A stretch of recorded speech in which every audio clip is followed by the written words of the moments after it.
একদিন বিড়াল স্কুলে যায় এবং তার সব বন্ধুরা তাকে দেখে হাসাহাসি করে এবং তার উপরে দুধ ফেলে দেয়, কারণ সে কালো বলে তাকে সবাই দেখে হাসাহাসি করে।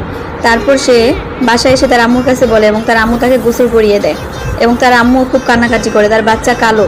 এবং সে স্কুলে যেয়ে সবাইকে বুঝায় যে তোমরা কেন ওকে কালো বলো, ও তো আর নিজে ইচ্ছে কালো হয়নি, ওকে তো আল্লাহ বানিয়েছে।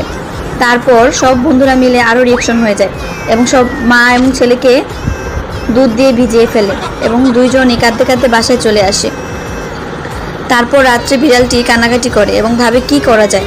তারপর দোকানে যায়, দোকান থেকে গিয়ে কিছু সাদা রং নিয়ে আসে এবং সে সাদা রঙের উপর ডুব দেয় এবং সে অনেক সুন্দর হয়ে যায়। তারপর সে স্কুলে যায় এবং সবাই দেখে তার পিছনে পিছনে ছুটতে থাকে।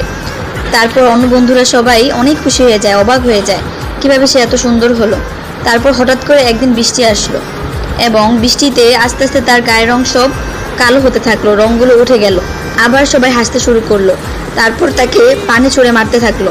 বিড়াল খুবই কান্নাকাটি করলো এবং সে ভাবলো কি করা যায়, আমার তো আর ভালো লাগছে না।